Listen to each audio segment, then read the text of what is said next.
Hello students, आज का हमारा क्लास 10th है, विषय विज्ञान है।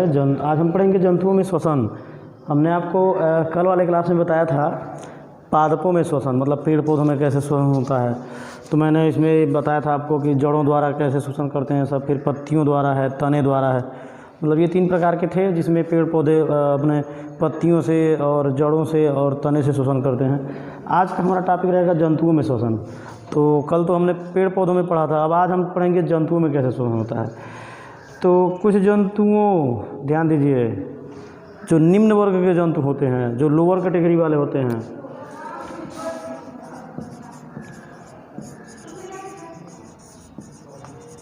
अब ये लोअर कैटेगरी और अपर कैटेगरी क्या होते हैं,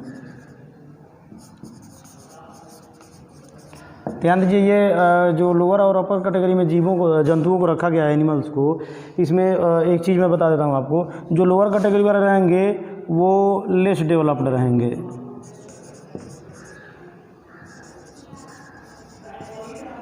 और अपर वाले जो हैं वेल डेवलप्ड रहेंगे। अब इसको मैं आपको हिंदी में समझाता हूँ। लोअर कैटेगरी मीन्स होता है निम्न श्रेणी के, अपर कैटेगरी उच्च श्रेणी के। निम्न श्रेणी के निम्न श्रेणी में वे जीव आते हैं, मतलब वे जंतु आते हैं जिनका विकास बहुत कम हुआ होता है। मतलब कुछ तंत्रों में उनके शरीर में कुछ तंत्रों का विकास नहीं हुआ होता है। जैसे हम लोगों में फेफड़े हैं तो श्वसन तंत्र पूरा विकसित है। कुछ बेचारे निचले निम्न श्रेणी में वो आएंगे जिनमें फेफड़े विकसित ही नहीं होते हैं। और अपर कैटेगरी वाले में हम लोग आते हैं, मतलब पूरी तरह से विकसित, जिनमें सभी तंत्र विकसित हों, कोई किसी अंग का मतलब ऐसा ना हो कि विकास न हुआ हो। सभी अंगों का और सभी तंत्रों का विकास जिसमें हुआ रहता है उन्हें हम अपर मतलब उच्च श्रेणी में लाते हैं। और निम्न श्रेणी में वो आते हैं जिन लोगों का विकास बहुत कम हुआ होता है। तो जो निम्न श्रेणी वाले कुछ जंतु होते हैं उनमें श्वसन त्वचा द्वारा होता है, स्किन। जंतु जो है अपने स्किन यानी कि त्वचा की सहायता से श्वसन करते हैं। कौन से जंतु? जो लोअर कैटेगरी वाले होते हैं। और कुछ जंतुओं यानी उच्च वर्ग में श्वसन के लिए विशिष्ट अंग फेफड़े, क्लोम मीन्स होता है गलफड़े, ये सब होते हैं। वे अंग जो विभिन्न जीवों में विभिन्न श्वसन में सहायक होते हैं श्वसन अंग कहलाते हैं। अब कोई पूछ ले कि श्वसन अंग क्या होता है तो आप सीधे कह देंगे कि वे अंग जो विभिन्न जीवों में श्वसन के लिए सहायक हैं वो श्वसन अंग कहलाते हैं। जंतुओं में श्वसन सतह में गैसों के विनिमय के लिए निम्न लक्षण होते हैं।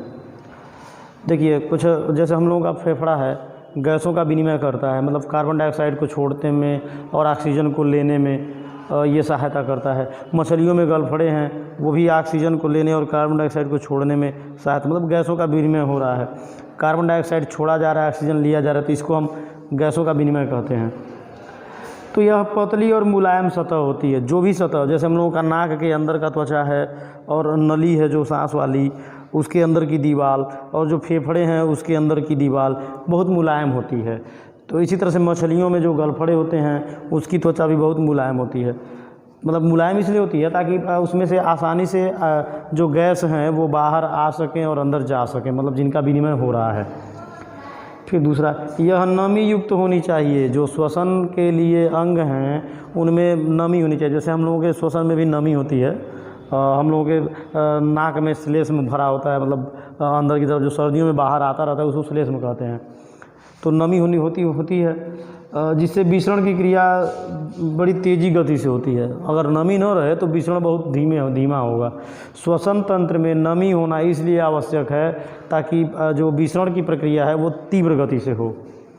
यह सतही क्षेत्रफल को बढ़ाने वाला होना चाहिए। अब देखिए, जो श्वसन का अंग है वो सतह का क्षेत्रफल बढ़ाता हो फिर घटाता हो। जैसे हमारे फेफड़े, सांस लेते समय सतह बढ़ जाता है, फूल जाता है फेफड़ा, मतलब सीना ऊंचा हो जाता है, फिर सांस छोड़ते हैं तो सतह सिकुड़ जाता है। तो जो भी अंग तंत्र है वो फैलने और सिकुड़ने वाले होने चाहिए श्वसन के लिए। अब जलीय प्राणियों में श्वसन, इसके बाद हम क्या पढ़ेंगे? जलीय प्राणियों में श्वसन। जो एक्वेटिक एनिमल होते हैं, जो जैसे मछलियाँ हैं, जलीय प्राणियों में श्वसन दर स्थलीय प्राणियों की अपेक्षा अधिक होती है। आप देखे होंगे कि कोई मछली जब आप जल से निकाल रहे हैं तो वो अपने गलफड़े को बहुत तेज़ बंद करती है और खोलती रहती है। मतलब अगर जल में भी अगर मछली तैर रही है और अगर जल बिल्कुल साफ़ है, किसी तालाब में या कहीं भी देख सकते हैं आप किसी मछली को, आप एक्वेरियम देख सकते हैं। एक्वेरियम हमारे घर में शीशे के जार होते हैं जिसमें मछलियाँ रखी जाती हैं, तो उनको आप ध्यान से देखेंगे तो आपको आप महसूस कीजिए अपनी सांसों के रेट को, मतलब देखिए कि आप कितना तेज़ सांस लेते हैं मतलब नॉर्मली में, और उस मछली को देखिए वो कितना तेज़ मतलब गलफड़े को खोलती और बंद करती रहती है। तो आप पाएंगे कि उसकी जो ब्रीथिंग रेट होती है वो हमारे ब्रीथिंग रेट से ज़्यादा होती है। हम लोग थोड़ा उसकी अपेक्षा धीमे सांस लेते हैं और वो लोग तेज़ सांस लेते हैं। तो जो जलीय प्राणी होते हैं, जलीय प्राणियों में श्वसन की जो दर होती है वो तीव्र होती है स्थलीय प्राणियों की अपेक्षा। जो जीव जल में रहते हैं वे जल में घुले हुए ऑक्सीजन का उपयोग करते हैं। जो जलीय जीव होते हैं वो घुले हुए डिजॉल्व ऑक्सीजन का प्रयोग करते हैं अपने श्वसन में। जल में विलेय ऑक्सीजन की मात्रा वायु में ऑक्सीजन की मात्रा की तुलना में बहुत कम होती है। हवा में जो ऑक्सीजन है वो बहुत ज़्यादा होता है, मतलब उसकी मात्रा जो होती है हवा में ऑक्सीजन की मात्रा और जल में ऑक्सीजन की मात्रा की तुलना की जाए तो जल में जो ऑक्सीजन होती है घुली हुई वो बहुत कम होती है और हवा में जो ऑक्सीजन होती है वो ज़्यादा होती है। तो हम लोग क्या मतलब एक बार सांस लिए तो हवा घुसा फेफड़े में, अब ऑक्सीजन क्योंकि हवा में ज़्यादा है तो वो तो पर्याप्त है हमारे शरीर के लिए, मतलब जितना ऑक्सीजन लेना है ले लेगा। लेकिन बेचारी जो मछली जल को एक बार मुंह में भर ले रही है तो बहुत कम ही ऑक्सीजन उसको मिल पाएगा, क्योंकि जल में ऑक्सीजन जो है कम घुला हुआ है, मतलब मात्रा जो है ऑक्सीजन की जल में वो कम होती है।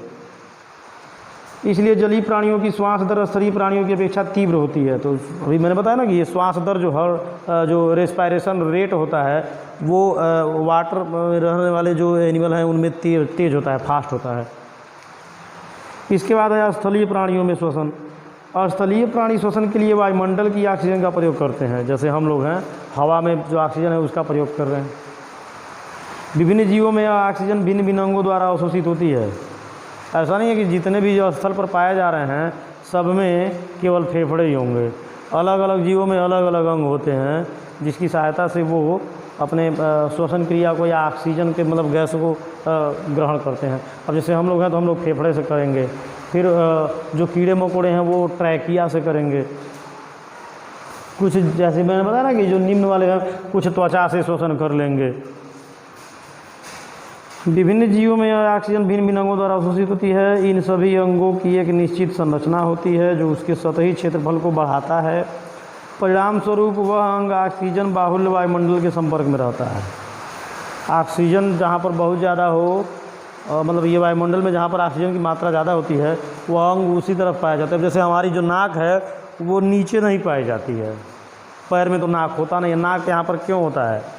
क्योंकि वायुमंडल का जो ये सतह है जिस सतह में हमारा चेहरे का नाक आता है मतलब हमारा सिर, इधर ऑक्सीजन की जो मात्रा है वो ज़्यादा होती है।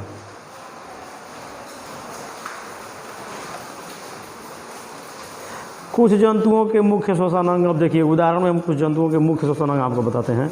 जंतुओं के मुख्य श्वसन अंग निम्न प्रकार हैं। फेफड़े, देखिए अंग बता रहे हैं हम,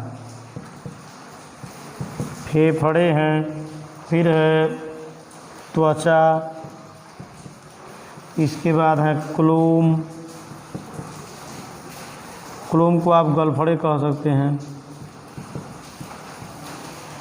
इसके बाद है श्वसन नाल, और ये श्वसन नाल वही है जिसके बारे में हम आपको बता रहे थे कीड़े मकोड़ों वाला, ट्रैकिया। इसके बाद है बुकलंग, मुख गुहा,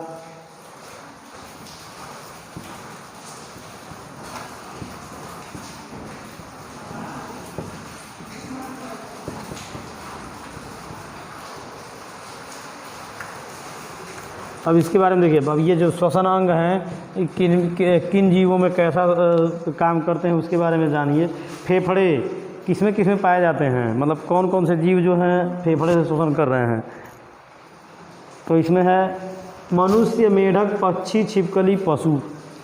मनुष्य हम लोग, मेढक जो जल में भी और स्थल दोनों पर रह सकता है, और फिर पक्षी हैं जो उड़ते हैं, फिर छिपकलियाँ हैं, पशु जो गाय भैंस कुत्ते हैं, ये सब फेफड़े से सहायता से ये लोग फेफड़े की सहायता से श्वसन करते हैं।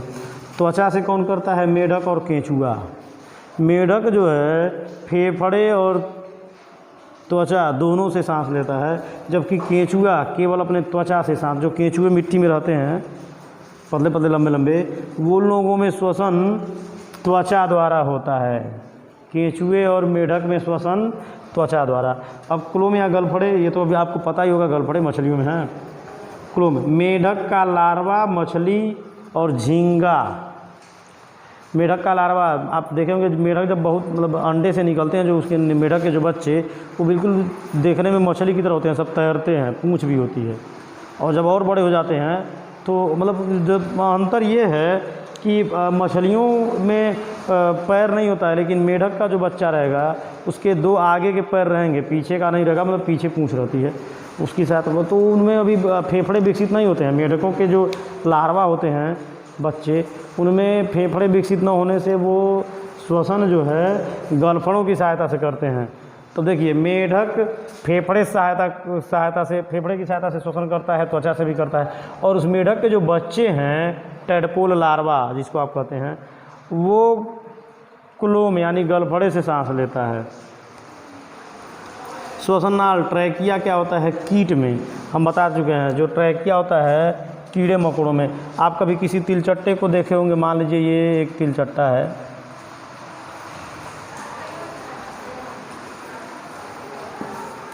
ये मान लीजिए एक तिलचट्टा है और ये इसकी टांगें हैं निकली हुई। तो आप देखेंगे कि तिलचट्टे की जो टांग होती हैं, टांगों के बीच बीच में छोटे छोटे छेद होते हैं। ध्यान दीजिए, ये इसका सिर है। तिलचट्टे का नाक और फेफड़ा नहीं होता है सांस लेने के लिए, उसका सिर आप काट देंगे। अगर तिलचट्टे का सिर आप काट देंगे तो वो दौड़ता रहेगा, मरेगा नहीं, उसकी मृत्यु नहीं होगी। कब तक? जब तक कि उसके शरीर में भोजन है। मतलब सिर कट गया तो बेचारा भोजन तो खा नहीं पाएगा, लेकिन बिना सिर के ही वो 24 घंटे तक दौड़ता रहेगा। तिलचट्टा मरेगा नहीं। चींटी का भी सिर काट दीजिए, वो नहीं मरेगी। मतलब जितने भी कीड़े होते हैं, उनका सिर अगर आप काट देंगे तो वो उनकी मृत्यु नहीं होगी, क्योंकि उनका श्वसन नहीं रुकेगा। श्वसन क्यों नहीं रुकेगा? क्योंकि उनको सांस लेने के लिए उनकी टांगों के बीच में छोटे छोटे छेद होते हैं। इन छेदों को कहा जाता है ट्रैकिया, श्वसन नाल, और इसी की सहायता से वो अपने सांस लेते रहते हैं। तो उनमें ना उनके सिर वाला जो हिस्सा होता है उसमें कोई श्वसन अंग नहीं होता है, बल्कि उनका जो वक्ष भाग है, वक्ष मतलब सीना, जहाँ से टांगें निकली होती हैं। जितने भी कीड़े होते हैं उन सब का टांग जो है वक्ष भाग में निकला होता है, और उसी जहाँ जहाँ टांगें निकलती हैं वही छोटे छोटे छेद होते हैं, जिनको हम कहते हैं श्वसन नाल या ट्रैकिया। इसके बाद है सामान्य शरीर की सतह। इसमें अमीबा, स्पंज, हाइड्रा, मतलब जो बिल्कुल निम्न श्रेणी वाले हैं, एक कोशिकीय हैं, और कुछ बहुकोशिकीय भी हैं, तो बेचारे उत्तक नहीं जिनमें बना है। मतलब कोशिकाएं तो हैं लेकिन उत्तक का निर्माण नहीं हुआ है। वो लोग अपने शरीर के सामान्य सतह से श्वसन, मतलब अगर कोई पूछ ले अमीबा कैसे सांस लेता है, तो आप कहेंगे बॉडी सरफेस से श्वसन, वो शरीर के सतह से सांस लेता है। फिर है बुक लंग्स। बुक लंग्स में मकड़ियाँ और बिच्छू, ये लोग बुक लंग्स से यानी कि पुष्ट फेफड़े से श्वसन लेते हैं। बाकी अब इसके बाद का टॉपिक आता है मानव में श्वसन। ये हम आपको अगले क्लास में पढ़ाएंगे। आज के लिए इतना ही।